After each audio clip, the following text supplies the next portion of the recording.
મેઘજીભાઈ લાખાભાઈ, જિલ્લા પંચાયત પ્રેસિડેન્ટ રામજીભાઈ। દીવમાં સાઉદવાડીમાં શહીદ ભગતસિંહ ગ્રામ પંચાયતમાં યોજાયેલ ગ્રામ સભામાં ફોરેસ્ટ રાઇટ કમિટીની નવેસરથી થઈ રચના। શ્રી ઉમેશભાઈ રામા બામણિયા બન્યા નવા પ્રમુખ। વાત એવી છે કે 7 વર્ષ પહેલા સાઉદવાડીમાં ખેતીવાડીની જમીન ઉપર પ્રશાસને કબજો લીધો। 91 ખેડૂતો પાસે વન વિભાગની જમીન હતી। આ ખેડૂતો વર્ષોથી તેમાં ખેતી કરી અને પોતાના ઘરનું ભરણ પોષણ કરતા। 12 ઓક્ટોબર 2017ના રોજ દમણ દીવ પ્રશાસને સુરક્ષા કર્મીઓને સાથે રાખી આ જમીનનો કબજો મેળવ્યો। આ જમીનનો કબજો પ્રશાસને લઈ લેતા ખેડૂતોમાં રોષ ભભૂકી ઉઠ્યો। આ જમીન 39 હેક્ટર છે, જે કરોડોની થાય છે। 50 થી 55 વર્ષથી આ જમીનનો કબજો ખેડૂતો પાસે હતો।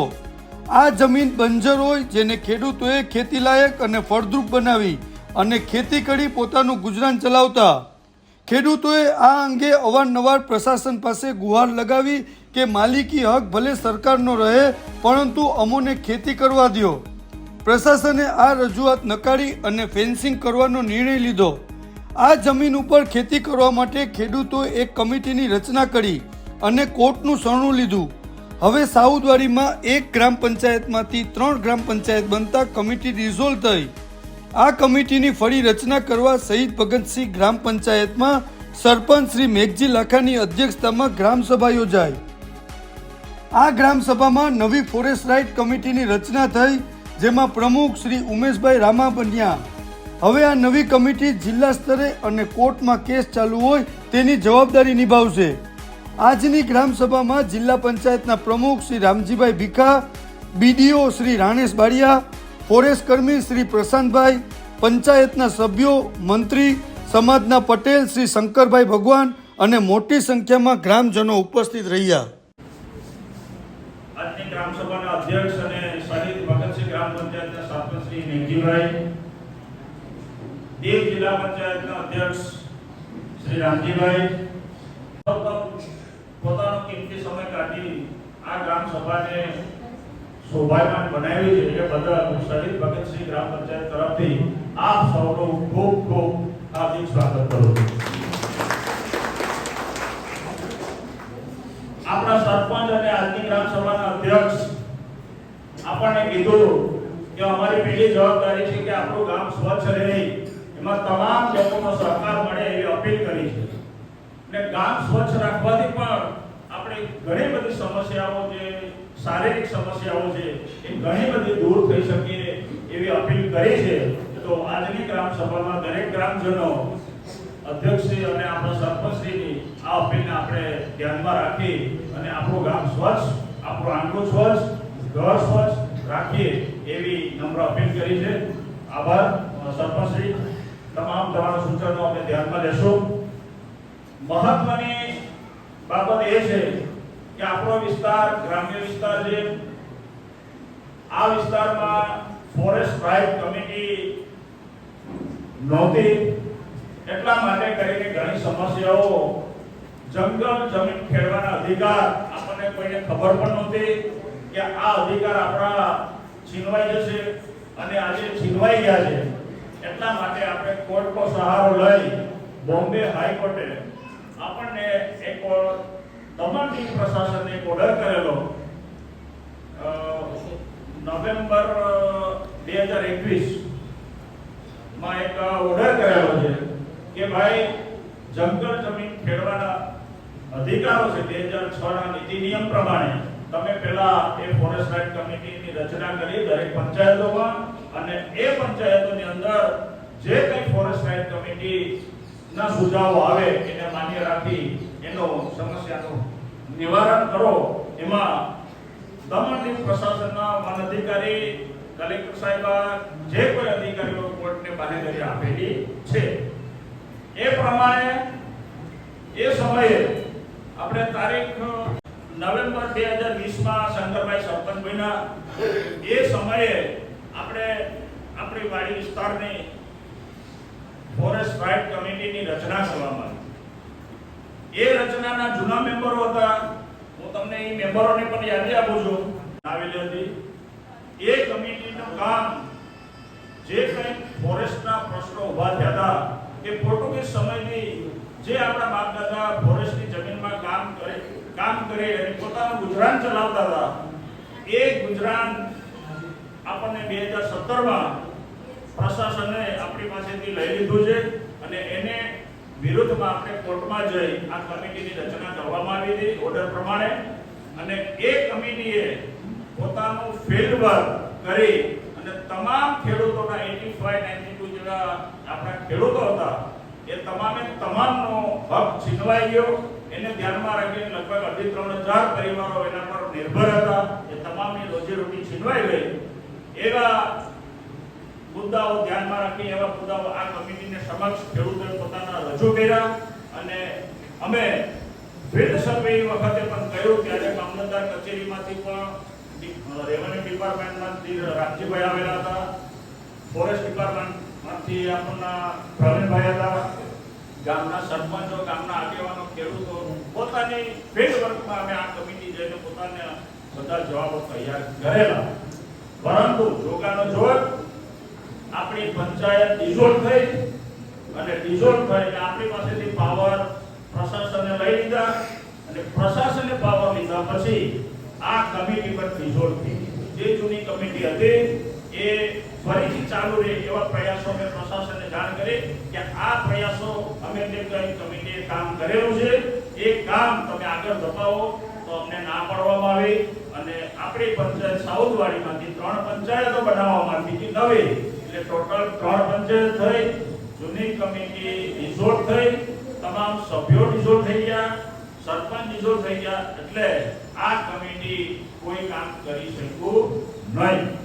હવે ફરીથી આ કમિટીની રચના માટે નવી પંચાયતની બોડી આવી. એમાં સરદાર વલ્લભભાઈ પટેલ એક પંચાયત બની, શહીદ ભગતસિંહ એક પંચાયત બની અને જૂની સાઉથવાડી પંચાયત. તમામ 3 પંચાયત અલગ અલગ કાર્યક્ષેત્રો બદલાઈ. હવે જે ફોરેસ્ટની જમીનના સર્વે નંબર 39 જે એ શહીદ ભગતસિંહ પંચાયતમાં આખો વિસ્તાર આવી ગયો. ખેડૂતો 3 પંચાયતમાં છે પણ આખો વિસ્તાર છે જે ફોરેસ્ટનો એ શહીદ ભગતસિંહ ગ્રામ પંચાયતના વિસ્તારમાં આવી ગયો. આ વિસ્તારમાં આ પંચાયત પાસે કોઈ કમિટી ફોરેસ્ટ રાઇટની નથી. એટલા માટે અમારે બધા ખેડૂત પરિવારોની, સમાજના આગેવાનોની માંગણી હતી. તો શહીદ ભગતસિંહ સરપંચે આજની ગ્રામ સભા આ બાબતે રાખેલી છે. તો આ ગ્રામ સભાની અંદર આપણે એક નવી કમિટીની રચના કરવાની છે. એના પ્રમુખ મંત્રી અલગ અલગ બનાવવાના છે. અને ખાસ સૂચના એ છે કે આ કમિટીની અંદર માત્ર ને માત્ર શહીદ ભગતસિંહ ગ્રામ પંચાયતના મતદારો હશે એ સભ્યો બની શકશે. બીજી પંચાયતોના સભ્યો આમાં કોઈ લેવાશે નહીં. એવા સભ્યો હતા, અમે એને દૂર કરવાની કોશિશ કરી દીધા છે. ગ્રામ સભાની કમિટી બનાવવાની છે તો અધ્યક્ષ સ્થાનેથી મંજૂરી લઈ અને આપણે એ કમિટી બનાવવા માટેની ચાલુ કરીએ. સરપંચશ્રી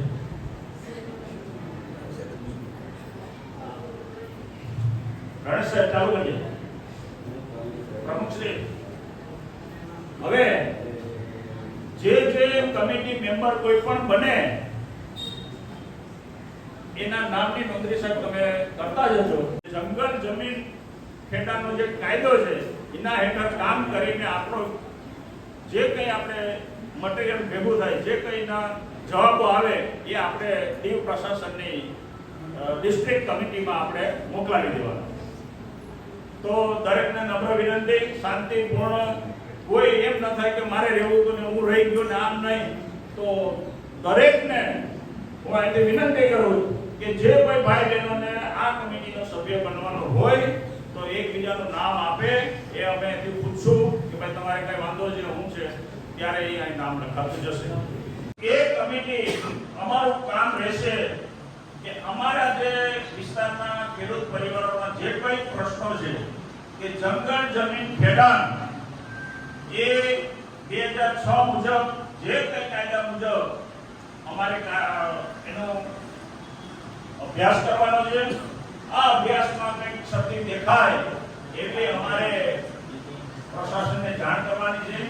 ડિસ્ટ્રિક્ટ લેવલની જે ફોરેસ્ટ રાઇટ કમિટી હોય એમાં અમારા તમામ કેસો અમારે એમાં લઈ જવાના છે. પણ અમે જે અગાઉની જે ફોરેસ્ટ રાઇટ કમિટી હતી એ કમિટીએ જે કામ કર્યું હતું ને ક્યાં પેન્ડિંગ છે એ ત્યાંથી હવે એની શરૂઆત થશે. એ કમિટીએ જંગલ જમીનના કાયદા હેઠળ ફોરેસ્ટ ડિપાર્ટમેન્ટ, રેવન્યુ ડિપાર્ટમેન્ટની હાજરીમાં પંચાયતના સેક્રેટરી, સમાજના આગેવાનોની દરેક લોકોની હાજરીમાં ખેડૂત પરિવારો જે દાવેદાર છે એ દાવેદાર ખેડૂતોની અમે ફિલ્ડ વર્ક પણ કરેલું છે કે ત્યાં પોર્ટુગીઝ સમયની શું ત્યાં નિશાનીઓ હતી, પોર્ટુગીઝ સમયે ખેડૂત માટે શું કરેલું હતું, એ તમામ રિપોર્ટ એ આપણે એના દાવામાં આપણે જણાવેલા છે. અને ત્યાંથી બાકી રહી હવે એ કમિટી આજે જે કમિટી બની છે એ કમિટી તમામ કેસોનો અભ્યાસ કરી શું બાકી છે હવે કામ કરવાનું તો દરેક દીવ પ્રશાસનના ડિપાર્ટમેન્ટને બોલાવી એની રૂબરૂમાં એની વિડીયોગ્રાફી એના જવાબો લઈ અને અમારે અભ્યાસ કરવાનો છે. એ અભ્યાસ કર્યા પછી અમે ફરીથી શહીદ ભગતસિંહ ગ્રામ પંચાયતને અમે ફરીથી કાગળ લખશું કે અમે આ કમિટીએ આ કામ કરેલું છે. એ તમામ દાવેદારોના જવાબો પણ તૈયાર છે અને જવાબો તૈયાર અને થઈ ગયા પછી અમે પંચાયતને કાગળ આપશું કે આ ગ્રામ સભામાં આનો ઠરાવ કરી જવાબો જે કંઈ આવે એ ગ્રામ સભામાંથી જવાબો નક્કી કરી અને ગ્રામ સભા બોલાવી ફરીથી અને આ જવાબો અમે સુપ્રત કરશું અને પંચાયત ડિસ્ટ્રિક્ટ લેવલની કમિટીને સુપ્રત કરશે. આપણે અમારું કામ રહેશે અને જે કોઈ પરિવારોના જે કોઈ વિસ્તારોના જે ફોરેસ્ટને લગતા કેસો હશે એ આ કમિટી કામ કરશે એની અમે બાંહેધરી આપીએ અને વિશ્વાસપૂર્વક કરશું. અને તમે બધાએ મેમ્બરો ચૂંટા એ બદલ તમામ ખેડૂત પરિવારનો હું આભાર પણ માનું છું. અને 15 જણમાંથી તમે અમને પ્રમુખ અને મંત્રી તરીકે જે જવાબદારી સોંપી છે એ તમામ સભ્યોનો હું આભાર માનું છું. અને આજની ગ્રામ સભામાં મારી નમ્ર વિનંતી છે ફોરેસ્ટ રાઇટ કમિટી તરફથી કે આ કમિટી જે કંઈ બની છે નામો સાથે ઠરાવ લઈ અને દીવ જિલ્લા પ્રશાસનને જે તે કચેરીમાં મોકલવાના હોય નામો પણ મોકલાવી દે. અમે પણ અમારા લેટર પેડરને જે કંઈ પ્રોસેસ છે કરવાની અમે પણ જે તે કચેરીને જાણ કરવાની છે કરી દેશું. અને વહેલામાં વહેલી તકે આ જંગલ જમીન ખેડાણના જે કાયદાઓ મુજબ અમારે કામ કરી અને ડિસ્ટ્રિક્ટ લેવલની કમિટી સુપ્રત શહીદ ભગતસિંહ ગ્રામ પંચાયતના સરપંચને વિનંતી કે તમામ કેસોને ધ્યાનમાં રાખી અને પોતાની મીટિંગમાં વહેલામાં વહેલા જિલ્લા લેવલની કમિટીને મોકલે એવી નમ્ર